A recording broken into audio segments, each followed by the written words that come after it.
تو میرا دل اچانک میرے حلق میں آ گیا۔ اس کے چہرے پر پڑے بالوں کے درمیان سے اس کی دو گھورتی ہوئی آنکھیں دیکھ کر میں بری طرح ڈر گئی۔ تبھی میری ساتھی لڑکی نمرا جو میرے پاس سے گزر رہی تھی اس نے مجھے ٹھوکا دیا، رضیہ کہاں گم ہو، جلدی کرو۔ مگر جیسے ہی نمرا کی نظر اس عورت کے اڑتے ہوئے بالوں پر پڑی وہ بھی ڈر گئی اور وہاں سے کھسک لی۔ وہ مجھے جلدی بیس بنانے کا کہنے آئی تھی۔ میک اپ آنرز کرتی تھی، ہیئر اسٹائل دوسری لڑکیوں کی ذمہ داری تھی۔ اس نے جو مجھے یوں گمسم دیکھا تو مجھے خیالوں میں گمسم ٹو کرا، مگر جب اس عورت کی بھیانک چہرے پر نظر پڑی تو وہ بھی وہاں سے چلی گئی۔ بغیر ہوا کے اس عورت کے بال اب بھی ہوا میں اڑ رہے تھے اور جو بال بچے تھے اس کے چہرے پر پڑے تھے اور اس میں سے اس کی گھورتی ہوئی آنکھیں۔ میں ڈری سہمی اپنی جگہ کھڑی تھی۔ آخر کب تک یوں کھڑی رہتی؟ پھر میں ہمت کر کے آگے بڑھی اور بیس بنانے کے لیے چاہا اس کے بال سمیٹ کر بینڈ لگا دوں تو اس کی کھڑکھڑاتی ہوئی بھیانک آواز آئی، بالوں کو ہاتھ مت لگانا۔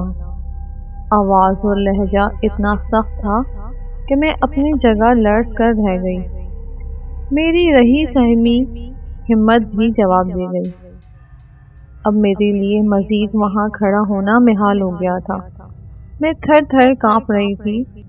اس حالت میں کپ کپاتی ٹانگوں کے ساتھ میں پرے روم میں آ گئی، جو ہم سب کے لیے نماز ادا کرنے کا مشترکہ کمرہ ہے۔ اچھی بات یہ ہے کہ ہم سب لڑکیاں ہر وقت وضو میں رہتے ہیں تاکہ وقت پر نماز ادا کر سکیں۔ پرے روم میں آ کر سب سے پہلے میں نے آیت الکرسی پڑھ کر خود پر دم کیا، جس سے میرے ڈر میں واضح کمی واقع ہوئی۔ پھر میں نے مزید 3 مرتبہ پڑھ کر خود کے گرد احسار کھینچا اور دوبارہ اس عورت کی طرف آ گئی۔ جب میں اس عورت کے قریب آئی تو حیرت انگیز طور پر وہ عورت اب نارمل حالت میں تھی۔ مجھے اچھی طرح یاد ہے کہ جب میں پرے روم سے نکل رہی تھی وہ عورت اسی حالت میں بیٹھی تھی، مگر جیسے ہی میں آیت الکرسی کے احسار کے ساتھ اس کے قریب گئی وہ نارمل حالت میں آ گئی۔ اس نے بڑے پرسکون انداز میں نہ صرف بیس بنوایا بلکہ بیس بنانے کے دوران اس نے مجھ سے ڈھیر ساری باتیں بھی کی اور ہنسی مذاق بھی کیا۔ اس نے بہت اچھی باتیں کی کہ میرا اس سے کچھ دیر پہلے والا ڈر دور ہو گیا۔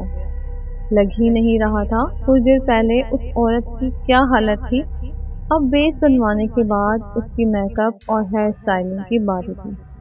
میں اپنا کام ختم کر کے دوسری طرف متوجہ ہو گئی۔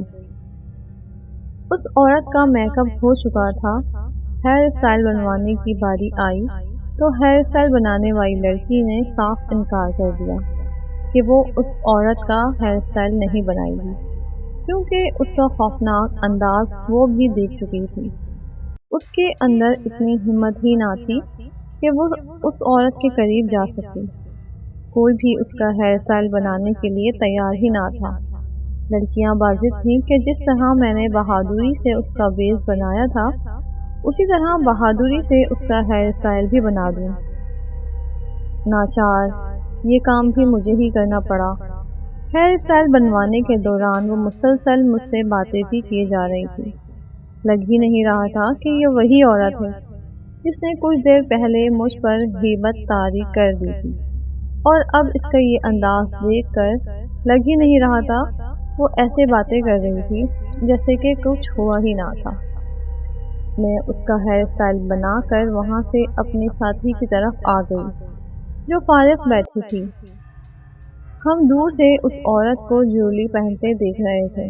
میری ساتھی کہنے لگی، مجھے لگتا ہے اس پر کچھ سوار ہے، دیکھا نہیں تھا کچھ دیر پہلے اس کی کیا حالت تھی اور کتنا روڈ بیہیویئر کر رہی تھی، اب دیکھو بالکل نارمل لگ رہی ہے۔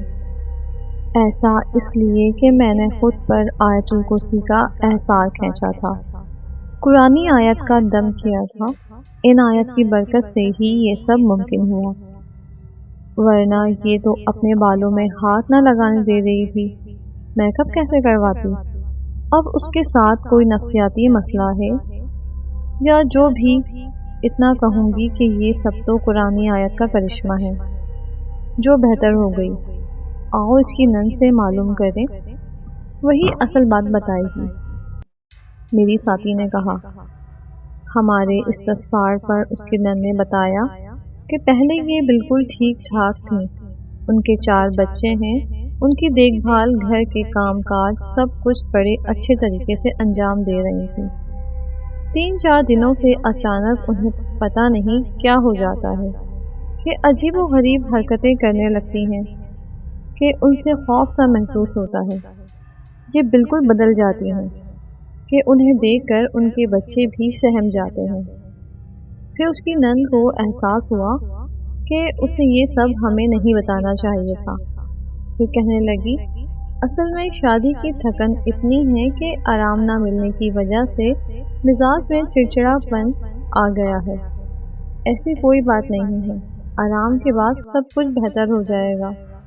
چلیں بھابھی، ہم سمجھ گئے وہ اس بارے میں مزید کوئی بات کرنا نہیں چاہتی۔ ان کے جانے کے بعد سب لڑکیوں کی زبان پر انہی کا تذکرہ تھا۔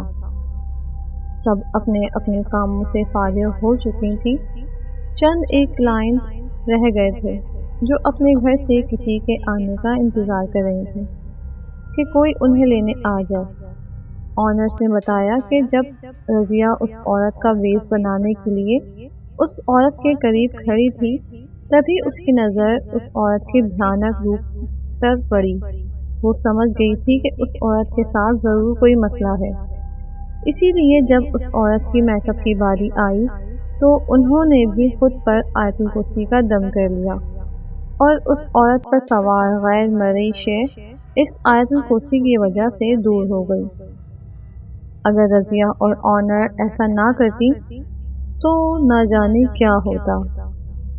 اسی لیے ہر وقت باوضو رہنا چاہیے، اسی میں ہماری بقا ہے اور ہماری سلامتی بھی، یہی حکم خدا بندی بھی ہے۔